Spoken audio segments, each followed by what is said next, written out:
जब से मैं स्टॉक मार्केट में आया हूँ, मुझे लगता था कि अच्छा रिजल्ट आएगा तो स्टॉक ऊपर जाएगा और ख़राब रिजल्ट आएगा तो नीचे आएगा।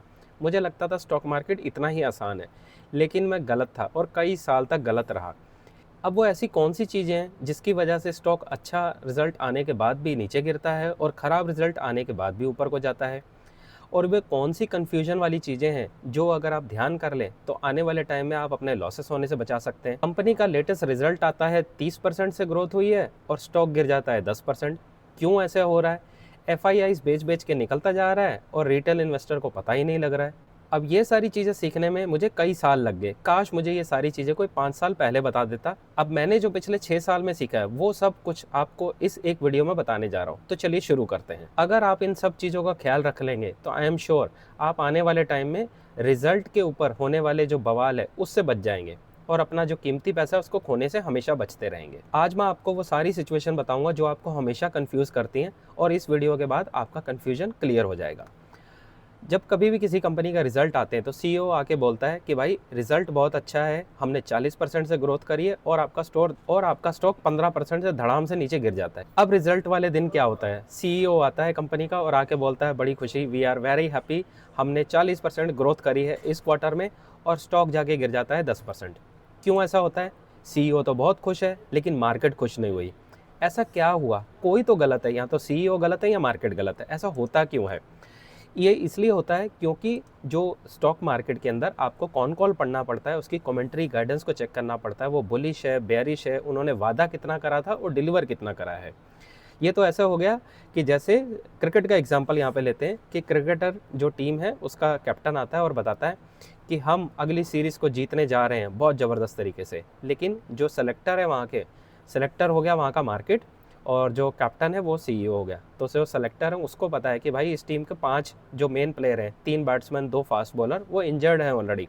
तो कैप्टन आके कितना भी बोल ले कि हम अगली टीम, हमने बहुत अच्छा पिछली सीरीज़ में परफॉर्म करा, आगे जाके बहुत अच्छा करने वाले हैं, वो टीम नहीं जीतने वाली है। तो इस तरीके से मार्केट सीईओ के जो नंबर आते हैं उसको देखती है, आपने वादा कितना करा था, और जो नंबर आए हैं मार्केट उसको देख के नहीं चल रही, आगे आने वाले नंबर को देख के शेयर का प्राइस ऊपर या नीचे डिसाइड होता है।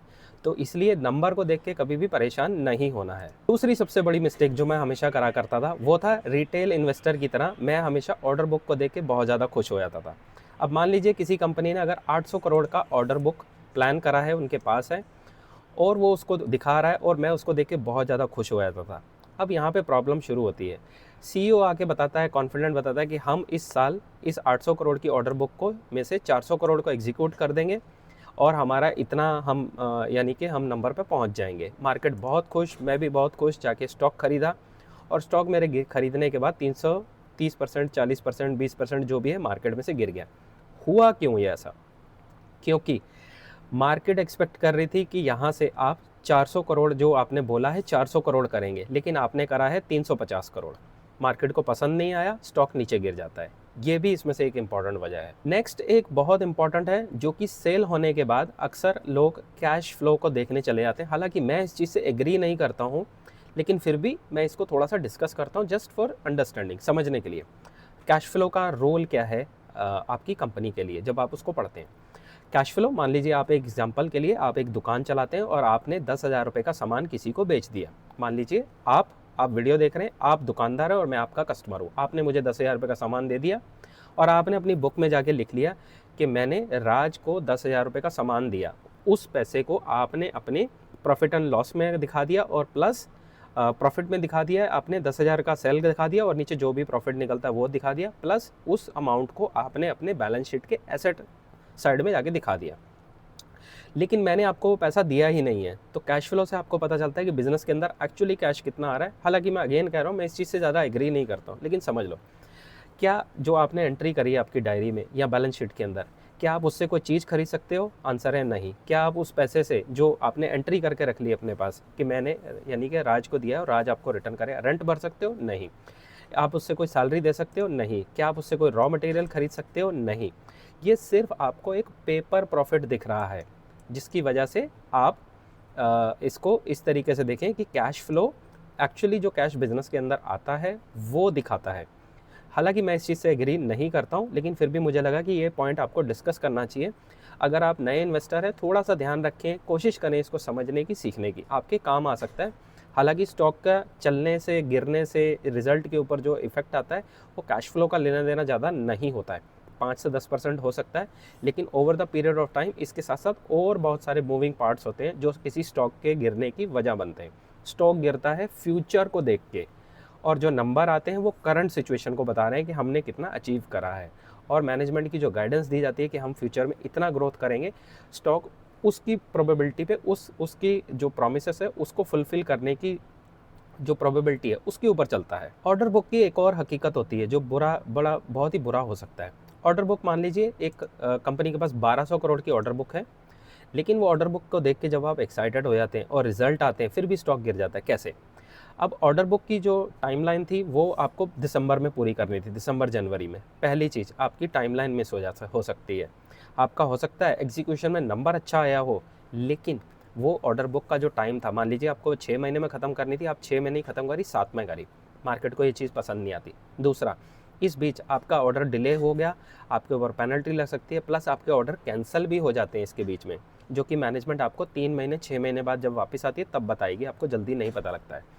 एक और वजह क्या हो सकती है, आपके इस दौरान रॉ मटेरियल की कॉस्ट बढ़ जाती है, जिससे आपके मार्जिन स्क्वीज़ हो जाते हैं। मान लीजिए आपने जब 1200 करोड़ की ऑर्डर बुक पकड़ी थी तो आपका मार्जिन था 10%, आपको इसमें से 1 करोड़ 20 लाख, यानी कि इसमें से लगभग 120 करोड़ आपको पैसा बनना था, लेकिन मार्जिन आपके कॉन्ट्रैक्ट हो गए क्योंकि रॉ मटेरियल की कॉस्ट बढ़ गई। तो जो 120 करोड़ के ऊपर जो मार्केट थी आपको 1 ईयर फॉरवर्ड पी कैलकुलेट कर रही थी, तो मान लीजिए उस टाइम आपका जो भी पी आ रहा था, मान लीजिए 20 आ रहा था, वो बढ़ के आपका 25 से 30 हो जाएगा। क्यों? क्योंकि आपके जो नेट प्रॉफिट है वो कम हो जाते हैं, या फिर आपकी जो डिलीवरी लाइन है वो स्लिप हो गई, लेट हो गई, उसकी वजह से भी मार्केट को पसंद नहीं आता। तो उस केसेस में भी अगर किसी कंपनी के रिजल्ट अच्छे आते हैं लेकिन स्टॉक गिर जाए तो आपको हैरान नहीं होना है, आपको पता होना चाहिए कि ऐसा आपके साथ क्यों हो रहा है।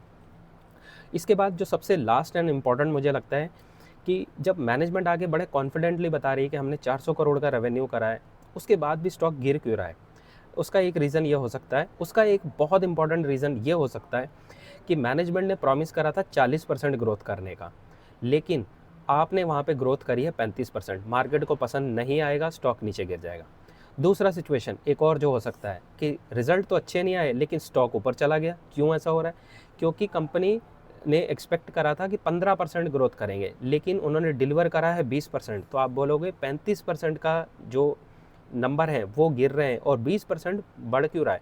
क्योंकि उन्होंने जो एक्सपेक्टेशन थी मार्केट से वो 15% की थी, उन्होंने ज़्यादा करके दिया है। यहाँ पे आप एक नंबर को इंडिविजुअली नहीं देख सकते, आप उसका डायरेक्शन देखिए कि वो डायरेक्शन ऊपर की तरफ को जा रहा है। 15% बोल के अगर कोई 20% कर रहा है तो वो change in pace of sales growth, वो ऊपर की तरफ को डायरेक्शन जा रहा है, तो स्टॉक ऊपर की तरफ को जाएगा।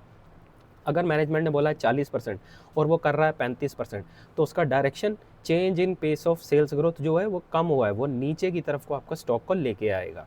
तो ये चीज़ें आपको ध्यान रखनी चाहिए। इसको एक और एग्जांपल से देता हूँ। मान लीजिए मैनेजमेंट ने गाइडेंस करी है यहाँ पे है 40% और मैनेजमेंट ने करा है यहाँ पे 35%, स्टॉक नीचे आ जाएगा।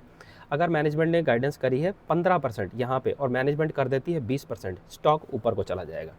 ठीक है, जो एक्सपेक्टेशन वर्सेस डिलीवरी वो किधर को जा रही है, वो अगर आप डायरेक्शन पकड़ लेंगे कॉन कॉल पीपीटी पढ़ के, तो मुझे लगता है आप क्वार्टरली रिजल्ट देखकर कभी भी गलती नहीं करेंगे। तो ये मेरी एक छोटी सी कोशिश थी, मेरे एक्सपीरियंस से जो मैंने आज तक सीखा वो आपके साथ बताने की कोशिश करी। आई होप अगर आप इन चीज़ों को ध्यान रखेंगे, और कैश फ्लो को मैं इसके साथ डिसएग्री करता हूँ, मेरा तरीका ऐसा नहीं है, लेकिन वो हल्की सी पिक्चर आपको ज़रूर देती है। As a new investor, as a retail investor, as a beginner आपको ज़रूर देखना चाहिए, सीखना भी चाहिए उसके साथ। ये कुछ क्वेश्चंस हैं जो आपको मैनेजमेंट से डायरेक्टली पूछना चाहिए और उसके बेसिस पे आपको जो क्वार्टरली रिजल्ट आते हैं उसको एनालिसिस करना चाहिए। मैनेजमेंट की जो गाइडेंस कितनी होगी, यानी कि गाइडेंस 30% की अगर बोली है तो डिलीवरी अगर 30 से 35 होती है तो वो बहुत अच्छे नंबर है, लेकिन 30 बोल के 25 करती है तो वो ख़राब डिलीवरी है। ऑर्डर बुक रियल में कितना है, यानी कि आपने प्रोजेक्शन दिया था 1200 करोड़ का, लेकिन रियल ऑर्डर बुक आपके पास 1000 करोड़ की है, उसमें से 500 करोड़ कैंसिल हो चुकी है। ये चीज़ें भी आपको ट्रैक करनी चाहिए। फिर है मैनेजमेंट की जो लैंग्वेज है, कमेंट्री है, गाइडेंस है, वो बुलिश है या बेयरिश है। बुलिश जब होती है तो मैनेजमेंट आपको आके बोलती है we delivered, we will deliver, ठीक है, तो कुछ ऐसे वर्ड्स इस्तेमाल करेगी और श्योरिटी के साथ देगी, और जब मैनेजमेंट कॉन्फिडेंट नहीं होती है तो वो आपको एक्सक्यूज़ बना बना के देगी। ठीक है, तो गुड रिजल्ट के ऊपर आपको बाय करना है और बैड रिजल्ट के ऊपर आपको स्टॉक को कट करना होता है। मेरा वीडियो जो है, आई होप आपको एक बेसिक अंडरस्टैंडिंग अब दे रहा होगा। और किसी भी कंपनी का रिजल्ट को एनालाइज करने के लिए आपको उसके कॉन कॉल पीपीटी को अच्छे से पढ़ना चाहिए, आपको उसकी ऑर्डर बुक की क्वालिटी को देखना चाहिए, मैनेजमेंट के टोन को समझना चाहिए।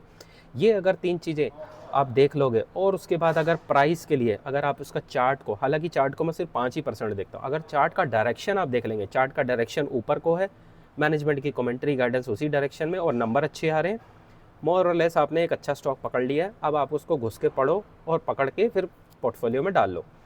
अब ये सारा अगर काम सीखना है तो क्या करो, वर्कशॉप में आ जाओ। मेंटोरशिप प्रोग्राम है मेरा, जहाँ पे मैं हाथ पकड़ के सारा काम सिखाता हूँ। कंपनी बाय कैसे करनी है, सेल कैसे करनी है, पोर्टफोलियो कैसे बनाना है, अच्छी कंपनी कैसी होती है, बुरी कंपनी कैसी होती है, वो कौन सी चीज़ें होती हैं जब आपको स्टॉक को बेचना है, वो कौन सी इंडिकेटर होते हैं जब आपको स्टॉक को ख़रीदना है, और मैनेजमेंट की जो कमेंट्री है, गाइडेंस है, वो बुलिश कब होती है, बेरिश कब होती है। तो इतने सारे अगर सवाल हैं आपके पास और आपको समझ नहीं आ रहा है, तो वर्कशॉप में आ जाओ, अटेंड कर लो, और साथ में मेंटोरशिप प्रोग्राम है जो 6 महीने का है। उसके अंदर फिर मैं आपको पूरा सिखा के, साथ में आपके मेरी जो 100 से ज़्यादा कंपनीज़ हैं जो मैंने रिसर्च की हुई है खुद से, और अच्छी कंपनीज़ मुझे वन ऑफ द बेस्ट लगती हैं, वो आपके साथ शेयर करता हूँ, जिनके साथ आप फिर अपनी फर्दर स्टडी स्टार्ट करो, ताकि आपको वो पेन से ना होके गुजरना पड़े जो मैंने देखी है पिछले 5-6 साल के एक्सपीरियंस, जो कि मेरा लर्निंग कर्व रहा है इतना लंबा। आपको मैं वो 6 महीने में, वैसे तो 6 महीने बहुत ज़्यादा बोल रहा हूँ, 3 ही महीने में आपको इतना सिखा दूंगा। उसके बाद आपको कभी भी किसी स्टॉक में प्रॉब्लम नहीं आएगी, खरीदना कब है, बेचना कब है, और अपने पोर्टफोलियो को खुद से हैंडल कर पाओगे। और मार्केट की इस वॉलेटिलिटी के अंदर आप एक स्ट्रॉन्ग पोर्टफोलियो बना पाओगे। और आपको एक छोटा सा सीक्रेट बताता हूँ, अभी भी मार्केट के अंदर एक सीक्रेट बुल रन चल रहा है, लेकिन वो उन लोगों के लिए जिनके स्टॉक और पोर्टफोलियो बहुत स्ट्रॉन्ग है, सबके लिए नहीं है। आई होप मेरे इस वीडियो से आपको कुछ वैल्यू ऐड मिला होगा। अगर ये वीडियो आपको अच्छा लगा तो जाके लाइक शेयर सब्सक्राइब कर देना, और ऐसे कोई अगर इंटरेस्टिंग टॉपिक आपके पास है या क्वेश्चंस हैं जो आपको लगता है आंसर कभी नहीं हुए मार्केट में, तो कमेंट बॉक्स में नीचे मुझे करके बता देना, और मैं उनके ऊपर एक फर्दर वीडियो बना के आपको हेल्प करने की पूरी कोशिश करूँगा। तो ये था मेरा वीडियो, मिलते हैं अगली वीडियो में, तब तक के लिए नमस्ते, थैंक यू, सत श्री अकाल।